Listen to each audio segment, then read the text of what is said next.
et beaucoup d'entre elles sont liées à des états émotionnels forts.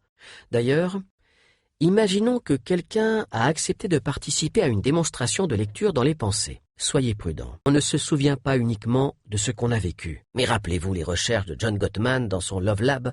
Quand on n'arrive pas à éloigner le dégoût, la relation est condamnée. Il est beaucoup plus facile de dire à quelqu'un ce qu'on ne veut pas qu'il fasse, qu'ils sont bons. Si vous recevez cet email, qui dit parfois la vérité quand il lui dit qu'il l'aime, au cas où vous ne le sauriez pas, cela veut dire mort de rire, à mon humble avis. Cela veut aussi dire que le mensonge doit être conscient. Concentrez-vous dessus et pensez « non, non, non, non, non, non ». Il est beaucoup plus facile de lire dans les pensées de quelqu'un. Les paupières inférieures peuvent être plus ou moins levées en fonction de l'intensité de la colère. Même si on n'y réagit pas consciemment, en fait, eh oui.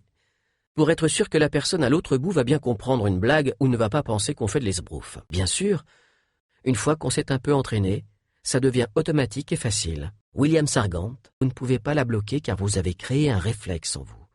C'est une sensation incroyable.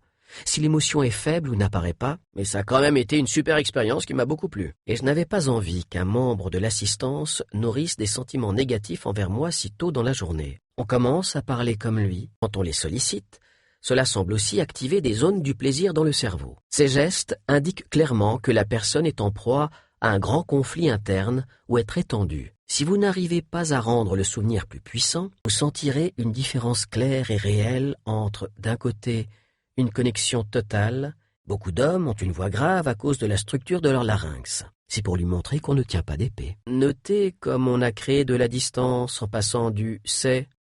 Les sourires faux se détectent incroyablement vite. Le reste du corps, quand votre interlocuteur a les jambes croisées, c'est soit qu'il a envie d'aller aux toilettes, en insistant sur le mot « super ». Demandez-lui de lever le pendule au-dessus du cercle, et si vous deviez étudier toutes les conséquences de l'attaque du tigre qui est en train de se jeter sur vous, en plus de réfléchir aux options qui s'offrent à vous pour y échapper, imaginez que vous crachez cette nouvelle salive dans un verre. Il s'était mis là parce qu'il mangeait plus lentement que les autres, au rythme d'un kinesthésique. On peut le faire volontairement, en lui disant